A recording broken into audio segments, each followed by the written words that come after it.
Hey guys, Jessica here. To buy or not to buy? That is the question. Sorry guys, I got a little bit carried away with Halloween, but check out this skull, the mouth moves.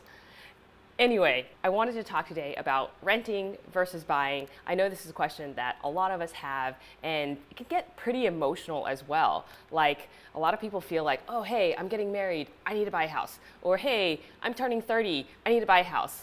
Like, seriously, there's something about like turning 30 where all of a sudden you start finding Zillow to be irresistible. Like, the point is that, if you're still in your 20s, watch out, it's coming for you. Right, renting versus buying. Like pretty much every aspect of personal finance, it comes down to two things: the situation in the market, as well as your specific situation. So rather than telling you whether you should buy or rent, I have 5 questions instead that you should be asking yourself as you're going into making this decision. So number 1, does the market make sense? You've probably heard something along these lines before, someone saying like, hey, renting is like throwing money down the drain because you're not building ownership in the house. And the idea behind this sentiment is that, when you buy, every single mortgage payment that you have, a percentage of that goes towards the principal, which is going towards building up your ownership in the house. And while this principle is true, that does not mean that buying a house is always better. I don't know how many people have rushed into buying houses without fully thinking this through.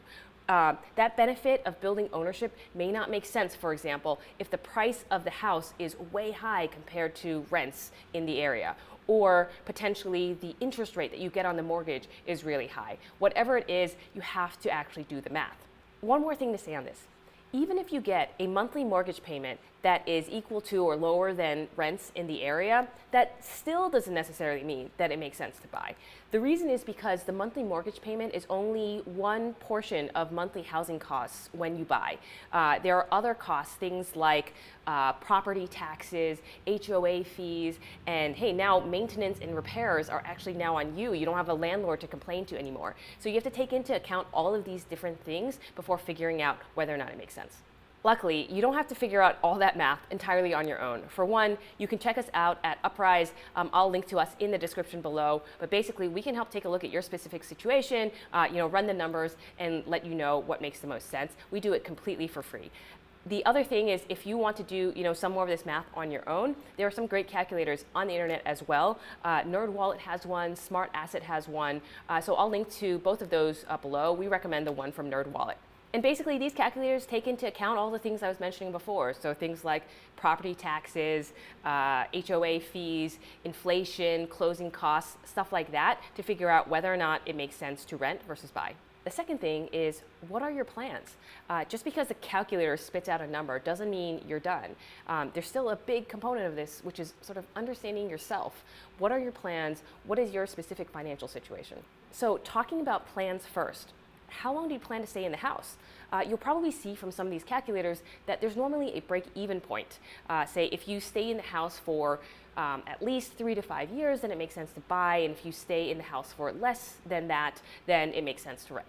The reason behind this is that there are a bunch of one-time costs associated with buying a house.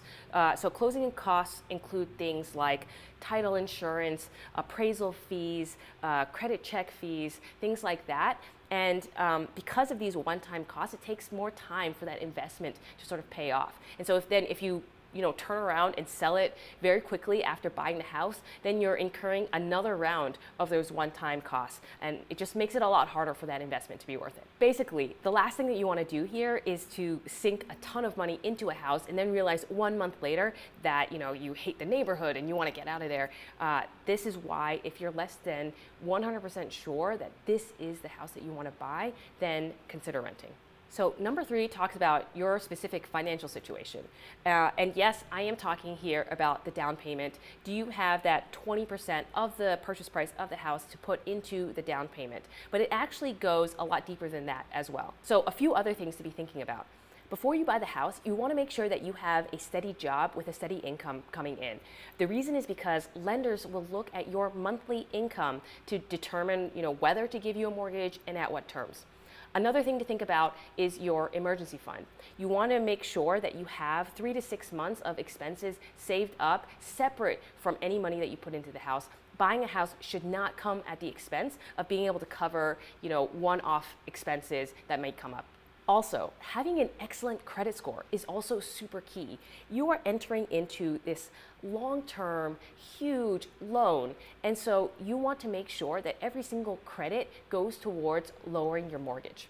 And so things that you should be thinking about doing before applying for a mortgage, you should make sure that you're paying all of your bills on time and in full, that you have used up less than 30% of your total credit limit, and also that you haven't applied for new credit within roughly 6 months of applying for that mortgage. Ultimately, if you don't think you're quite there in terms of finances yet, then this is me telling you that it's okay to wait.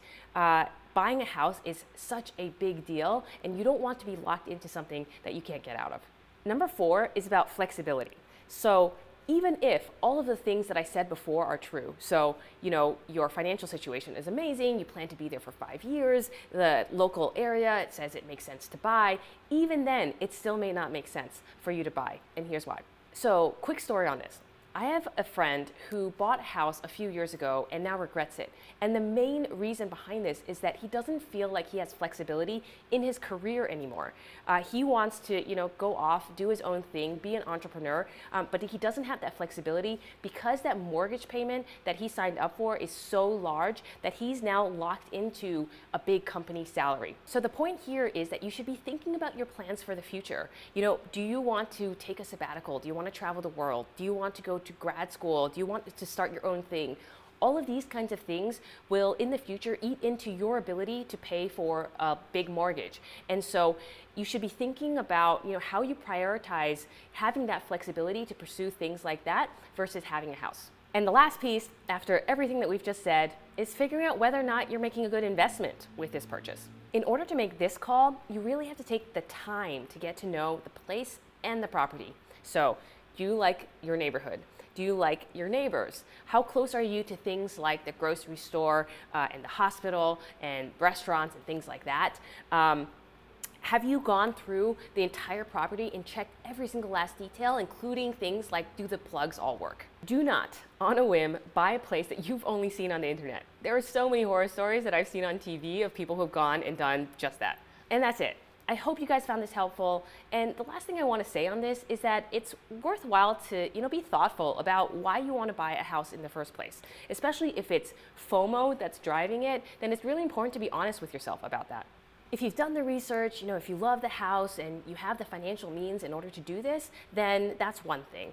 But if it's someone else's Instagram feed or pressure from your family that's driving this decision, then let me say it again. It's okay to rent. I rent.